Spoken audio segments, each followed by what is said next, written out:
All right, welcome back to the last day of 9293, and I'm sure for some of you this has been a challenging section. We're going to do the exact same thing as we did on the previous section, except instead of sine and cosine and tangent, we're now going to do secant, cosecant, and cotangent.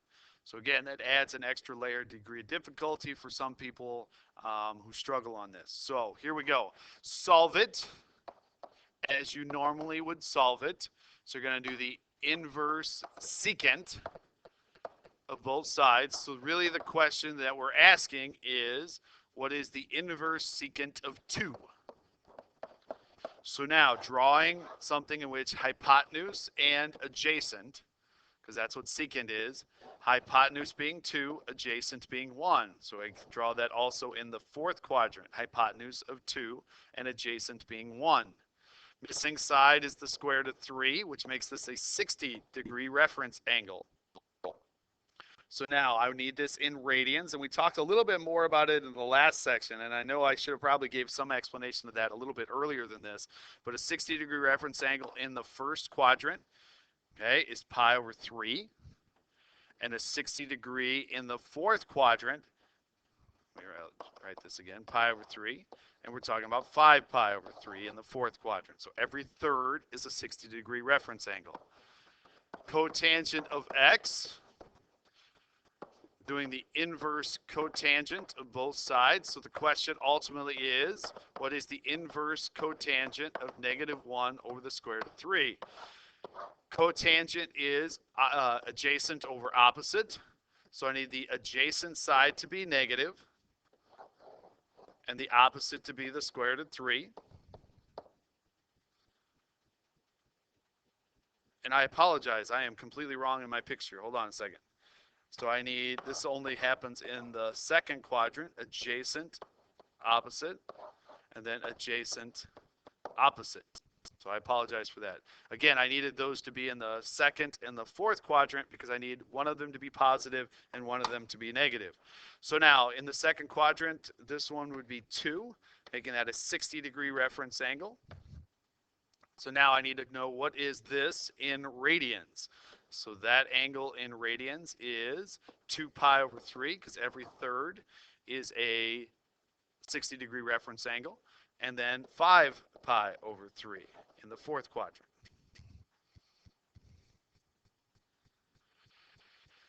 Secant x equals 2, so now I need the inverse secant. And we actually just did this question, so I'm going to cross this one off and we're going to keep going. I looked back at the previous slide and just saw that it was the same question, so we're going to keep going here. Solve this for cosecant. And so take the square root of both sides. And as we did previously, anytime we take square root of both sides, we get a plus and minus answer. And so now the inverse cosecant, so that is what I need. I need to know what cosecant, inverse cosecant of 2 over the square root of 3. And then I also need the inverse cosecant of, I'm having trouble writing here, of -2 square root of 3. So we're talking about 4 angle measures. Remember we talked about this on the previous video. Cosecant is hypotenuse over opposite. So hypotenuse being 2, opposite being the square root of 3, is located in the first quadrant and also in the second quadrant. Finding the missing side, this would be a 60-degree reference angle. So in the first quadrant, you're talking about pi over 3. Every third is a 60-degree reference angle. And 2 pi over 3. Every third is a 60-degree reference angle. Now let's deal with the negatives.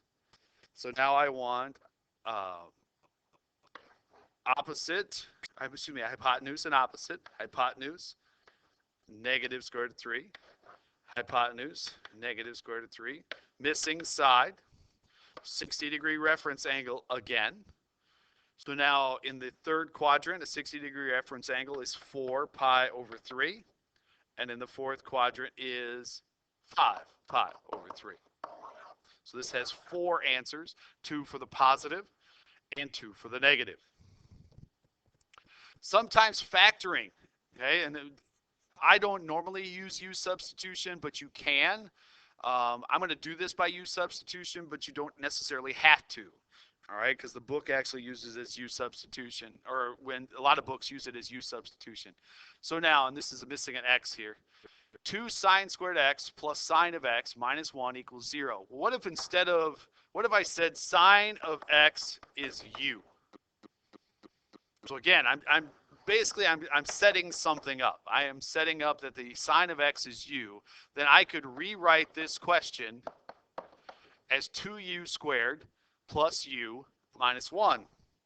The higher you get up in mathematics, a lot of times they'll use this u substitution to make the problem smaller and then come back later and put the u back in.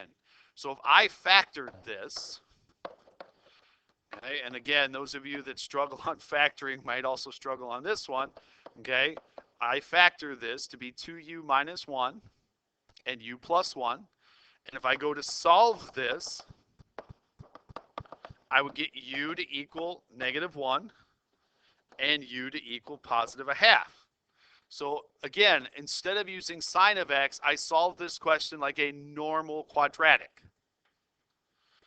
knowing that u equals 1/2 and u equals -1, then that means sine of x equals 1/2 and sine of x equals -1.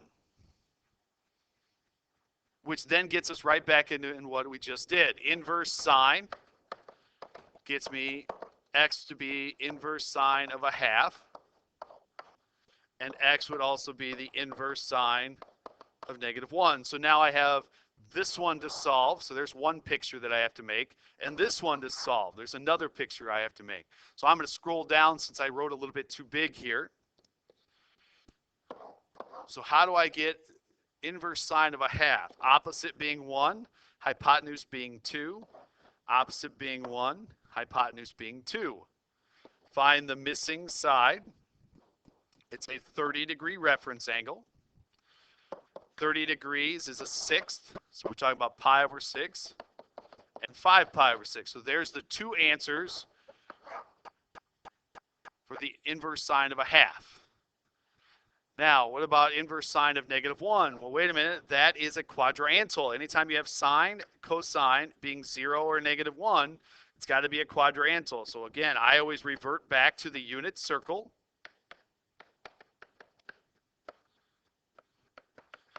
Sine is y, cosine is x. So where is the y value? -1, straight down. So we're talking about 3 pi over 2. Every half is a 90-degree angle. So if I want to go straight down, that's 270 degrees, which is 3 pi over 2. U substitution again. 2u squared plus square root of 3u equals 0. I can take a u out of both. Again, getting back into some algebra skills. Solving this, u would equal 0. So again, I took out the GCF, subtract the square root of 3, and divide by 2. So I didn't write this over here, but u is equal to the cosine of x. And so I substitute u in for the cosine of x and solved it. Now I'm going to put cosine of x back in. So I want to know, when is cosine of x equal to 0? And when is cosine of x equal to negative square root of 3 over 2? Take the inverse cosine of both sides. Well, this is a quadrantal angle again. So drawing something very small here. Cosine is x, sine is y. So where is the x values? 0. Straight up, which is pi over 2, 90 degrees, and straight down, which is 3 pi over 2. So there's two answers with cosine of 0, or inverse cosine of 0. Again, two answers for the next one. I need the adjacent and the hypotenuse. So the adjacent and the hypotenuse. That's a 30-degree reference angle. So now, in the third quadrant with the 30-degree reference angle would be 5 pi over 6, because every 6 is a 30-degree reference angle, and 7 pi over 6 in the third quadrant. This is the end of 9293. I know I feel like I've been working on this for quite a long time, doing all the videos for you guys, and I still feel like I've been going quickly. Please make sure that you reach out to us. We can do extra problems. We can do Google Meets. We can do things to help you. This is confusing, but it is necessary. This is stuff that you will actually be doing in trig pre-calc. And so in order to understand some things that they'll be doing, not to say that they won't do it again in trig pre-calc, okay, and in calculus, they'll do it there as well. But again, this gives you a baseline information that will help you in the future. A lot of times when you're given an SAT and an ACT, there are some sine type questions and cosine type questions. And so you got to understand a little bit of trig in order to get those questions right on an SAT or an ACT. So please reach out to us. We're trying to help. We're trying to do anything we can. Hope the videos are helping you a little bit. Be safe and good luck.